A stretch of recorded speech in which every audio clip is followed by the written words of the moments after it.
Okay, so I just have to admit, because I grew up in a coastal area on the West Coast, I never paid a lot of attention to seabirds because they were just kind of there. They were just kind of around, almost like how pigeons are in the big city.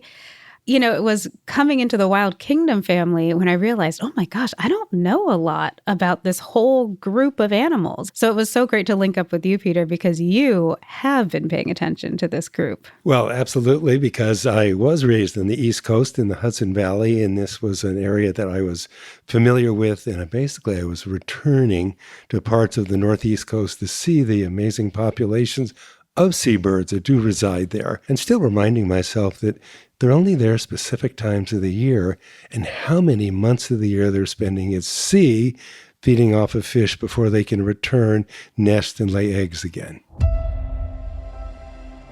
On our show, Mutual of Omaha's Wild Kingdom Protecting the Wild, we visited one of the tiny islands off the coast of Maine that is filled with all sorts of migrating seabirds. And it's become a crucial breeding ground for one bird that had nearly disappeared from North America last century, the Atlantic puffin. I'm wildlife expert and educator Peter Gross. And I'm wildlife ecologist Dr. Ray Wynn Grant. And this is Mutual of Omaha's Wild Kingdom, the podcast. Episode 8, The Fight to Save Our Puffins.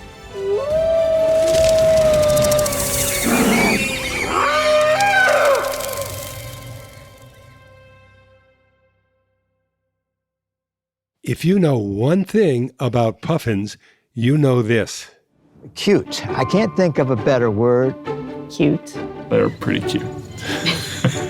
But don't let those disarming looks fool you. These little birds are rugged survivors. A little puffin can live over 30 years. Puffins can fly about 50 miles an hour. They dive 200 feet, flying faster underwater than fish can swim. When they're on land, they can dig 8 feet or more to build a nesting burrow. These days, the puffin population is thriving on this island off the coast of Maine. But that population wasn't always this robust. These adorable birds have really come back, largely thanks to Project Puffin, a conservation effort started by Dr. Steve Kress more than 50 years ago. The puffin plan that I came up with was to move little puffin chicks, fuzzy little puffin chicks, from a large colony in Canada back to Eastern Egg Rock, and to take the place of their parents to feed them in their little burrows until they were about 6 weeks old. This method, which is now called translocation of chicks, nobody had tried this before. Eastern Egg Rock is a tiny island off the coast of Maine, which is teeming with all kinds of seabirds from April to August each year.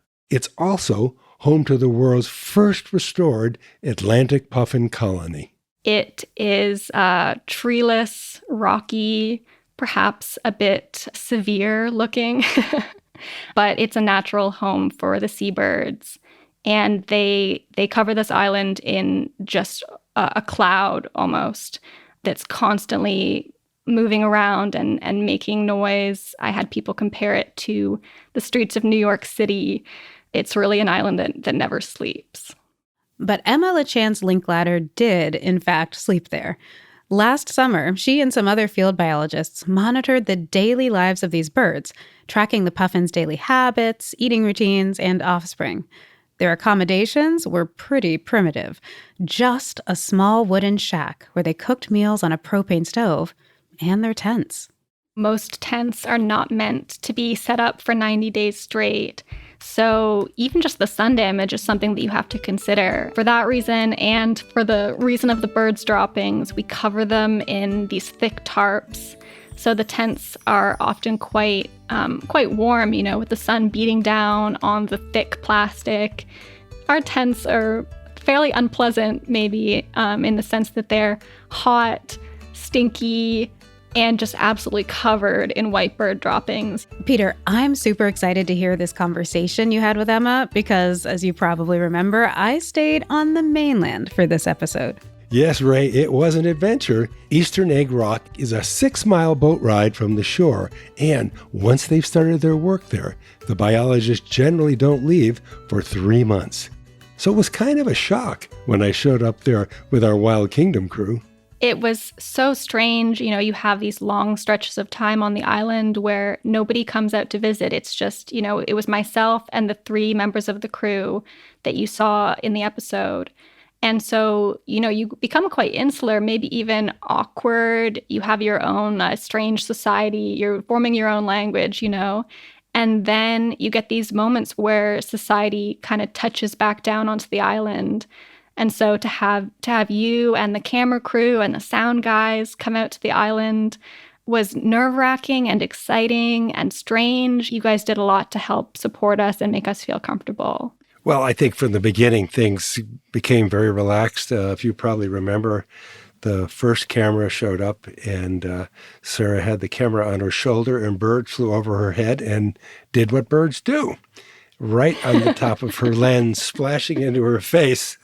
And from that point on, everybody was completely relaxed working together. It's a true welcome to the island, you know. It was a birdie welcome to the island, I must say. And then you all had hats that looked like you'd been painting the ceiling with white rollers very sloppily, and you wore them day after day after day, and as if that's just the way of life out there. Yeah, it can't be helped. Everything on the island, your clothes, your hat, the cabin, the tents, and the birds have incredible aim too. You know, when they see you moving about in the colony, they can aim straight at your face and they hit their target a lot of the time. It's not always pleasant. I just have to know, what did make you decide to sort of put normal life on hold and go live among the puffins?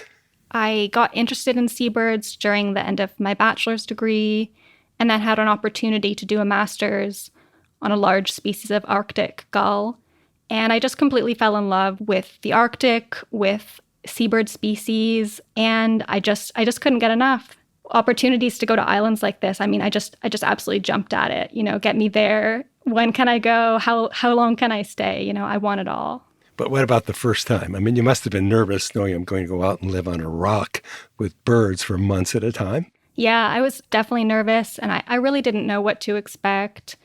I had done a little bit of camping in the past, but it's not the same, you know, as being out on these islands with very few people and very few amenities, you know, no running water, no plumbing, no electricity a lot of the time, or very limited sort of access to any one of those things, getting food and fresh water delivered by boat, and knowing too that if you fell off the cliff, it might be hours or potentially days before you could get to shore and get to a hospital. So you're definitely in a position of higher risk, I guess. Well, I see the attraction for you.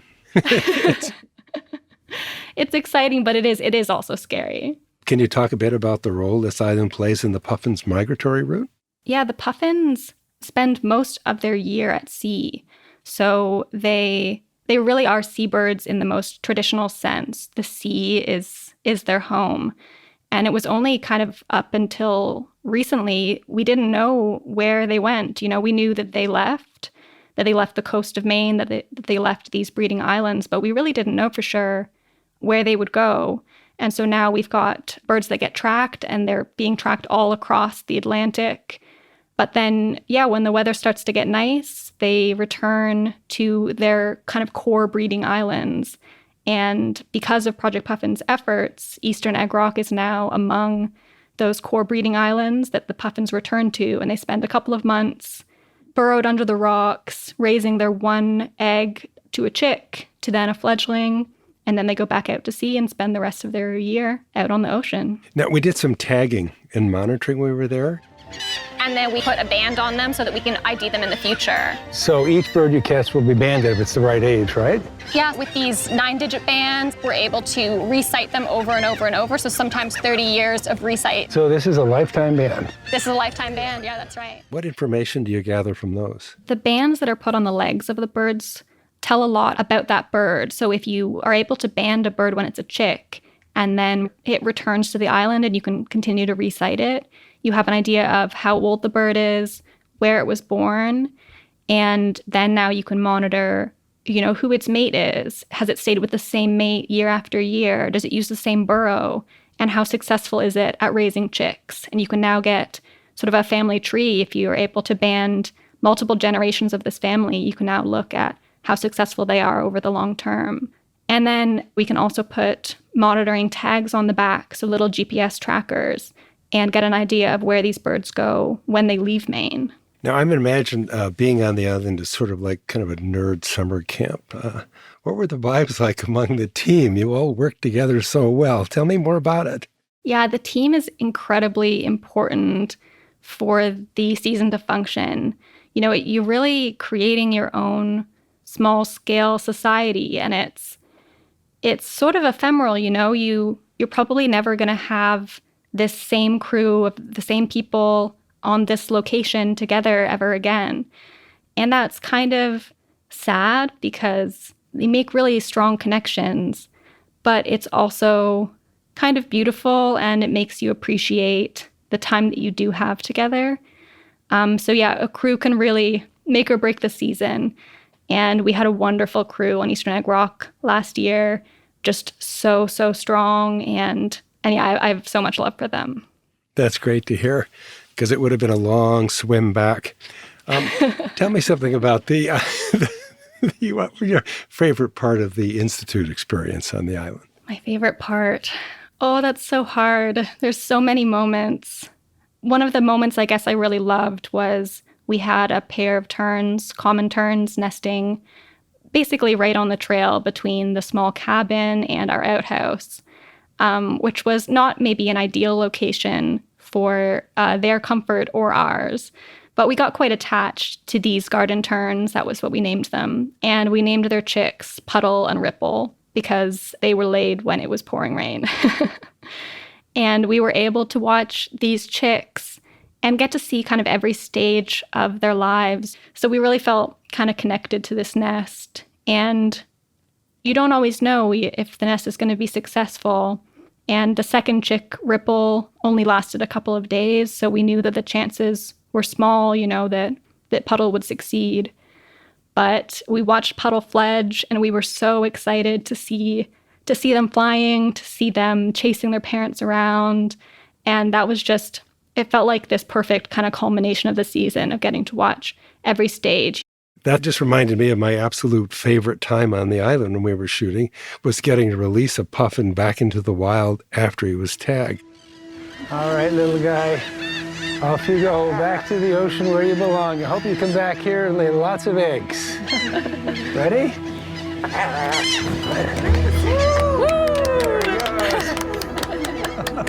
Wow, what a thrill. I can't believe I just turned the puffin loose back to the ocean. Yeah, and we need a name for it. Need a name? Would you like to name it? Yeah, you should name it. Yes. How's Marlin? Marlin. I love that. Yeah, we'll put it on the sheet right now. Perfect. What an experience. But you told me be careful about getting bitten. What is a puffin bite like? I didn't get bitten. I held it carefully, thanks to your warning. Are their beaks that powerful? Definitely they are. Yeah, Marlin was quite kind to you, and that's nice. But yeah, a puffin bite, it really hurts. They have these sort of backward serrations inside their bill that they use to hold multiple fish so they can go out on a trip and collect 10, 15, 20 fish all in a single bill load to bring back for their chick, which is wonderful for them. But for us, those backward serrations mean that when they do latch on with that big, strong bill, they can tear the skin, you know, you can bleed. And even if they don't break the skin, you often have bruises or painful marks from where they got you. Now you tell me. You just said be careful. I didn't have any of that detail then, but it was one of the most rewarding things I've ever done. I will always remember being able to turn and face him into the wind, let him go, and see how strong he was as he headed out to sea. One of the fascinating pieces to the puffin conservation story is that back in the 1970s, after those first pufflings were hatched on Eastern Egg Rock, they didn't come back to the island when they were adults. So Steve Kress and Project Puffin figured out a plan. Knowing that puffins are highly social beings, they got local artists to make puffin decoys to populate the island. My name is Susan Schubel. They call me Seabird Sue. I'm the decoy project manager. When I'm painting the decoys, I do like to think about the real birds, encountering the decoys and each other. How perfect does this need to be? Not perfect at all. Oh, good. Today, Emma and other field biologists on eastern Egg Rock still see the value of those decoys. Yeah, the decoys are known as social attraction. So what they're doing is that they are creating the idea or sort of a facsimile, I guess, of a puffin colony. So a puffin might be flying by and it glances down at the island and it sees these small black and white birds. And so suddenly the puffin is thinking, maybe this island actually is a good spot to nest. Maybe this island is safe. It's kind of been vetted by these other birds that it sees down there. And it starts to think, yeah, this is a good spot. You know, my mate and I, we could check it out. And we've got the decoys all over the island, and they use sound recordings as well. So you're hearing puffin calls. And this puffin is feeling like it's joining an active neighborhood instead of, you know, trying to start one from the ground up. And that helps to bring the puffins in. And they treat it as if it's another puffin. And so they will sort of rub or knock their bills against it. They'll kind of circle around and sometimes even lay down or sit next to one of the decoys. They really treat it as if it's another puffin. If I was winging my way south and happened to see an island full of those from a distance, I'd certainly stop by and consider calling it home. I definitely would too. What are the primary risks that puffins have to face, by the way? Puffins in the past dealt with a lot of problems due to overhunting.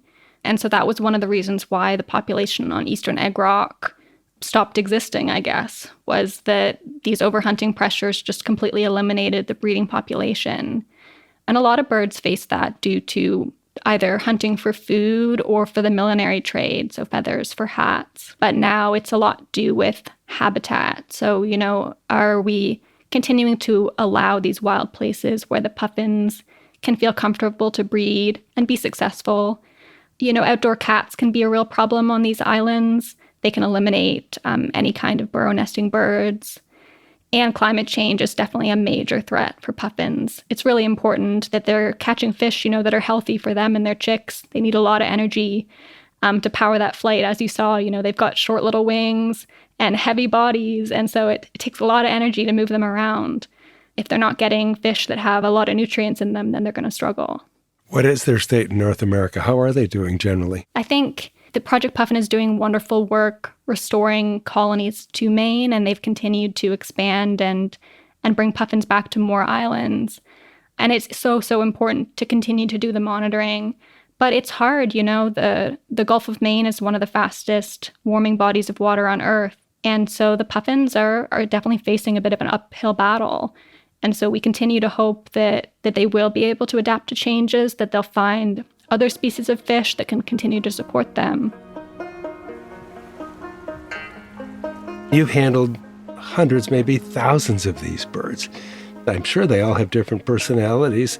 Is it sort of bittersweet for you when you have to see them go? It's definitely bittersweet. Yeah, it's such a special experience to spend time with them, to get to observe them, you know, from a distance when they're completely in their element and they're interacting with their mates and their neighbors. They're so social. And so it's wonderful to get to see how curious they are about each other. You know, if one puffin is a bit clumsy and it falls off the rock, then the other ones all scurry over to look down and see what happened, where did it go? Or they'll get into little fights with each other and the other neighbors will all come out to see what's happening. So you really get a sense of this bustling kind of neighborhood of puffins all in these shared little burrow suburbs. You know, I think a lot of people don't know about the labor and commitment of field biologists like yourself. So much work goes into preserving these species. What are some of the things you wish the public knew about your profession? Yeah, it's hard work and it takes quite a bit of commitment. You know, I don't think people realize that we're on these islands for months at a time. You know, the season that you came out to visit, myself and my crew, we were there for more than 90 straight days. And, you know, we work 7 days a week. There's no breaks.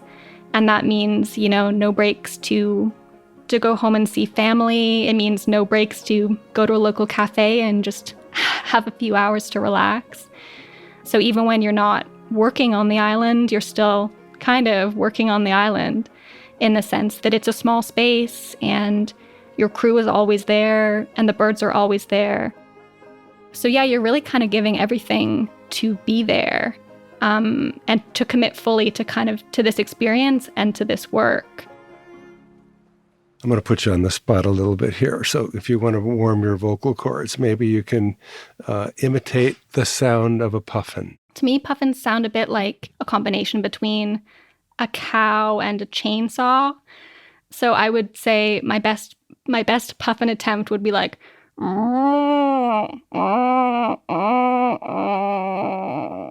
Wow, I heard the puffins out there. That was excellent. Oh, thank you. Is there something you wish you had known before you started this line of work? I think I knew that it was going to be incredible experiences, with the wildlife. I knew that I was going to be seeing these beautiful locations and getting to work closely with animals that most people never get to see, let alone, hold. But I don't think I realized what it was going to be like with the people, that getting to spend time working so closely with other biologists who are so passionate about the work that they do, so knowledgeable, have so much that they can share. And Project Puffin has such an amazing network of biologists, of researchers, and we were able to celebrate the 50 years, and so many of them returned for the celebrations. And I felt so connected to these multiple generations of scientists who have been working towards this goal. And that was wonderful to get to experience that with them. I'm getting kind of emotional, but you feel really, really connected to people that have, again, poured their life into this. Well, thank you so much for sharing all that with us. I came away being so respectful of all that you're doing to save this amazing little species of animal. So thank you. Thank you.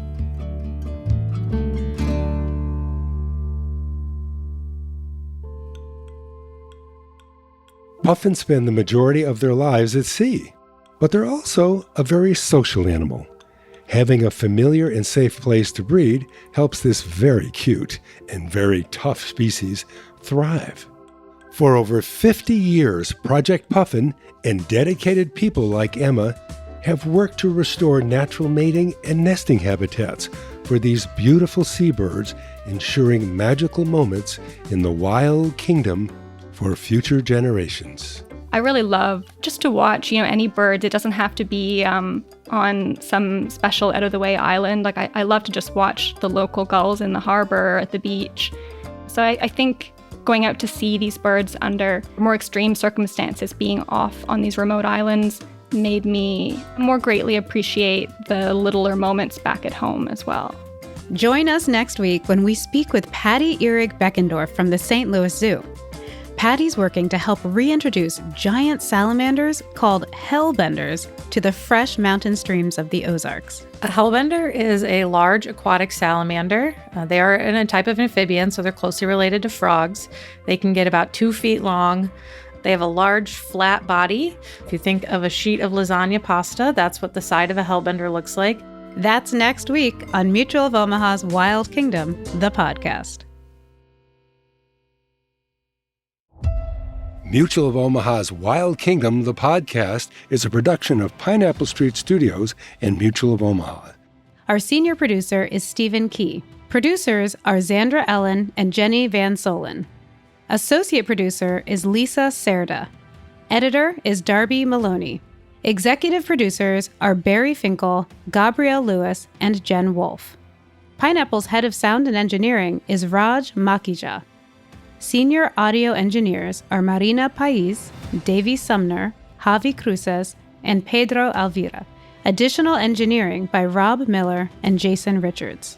This episode was mixed by Davy Sumner. Production music courtesy of Epidemic Sound and Hearst Media Production Group. Episode clips courtesy of Hearst Media Production Group. Fact-checking by Justine Dahm. Marketing and promotion by Emily Paschal. This podcast is hosted by me, Dr. Raywin Grant. And me, Peter Gross. A special thanks to Caitlin Williams, Sophie Radmilovich, and Stephanie Diaz. Today's episode is based on the Mutual of Omaha's Wild Kingdom series created by Don Meyer. Our next episode will be out in a week. Make sure you listen on the Odyssey app or wherever you get your podcasts.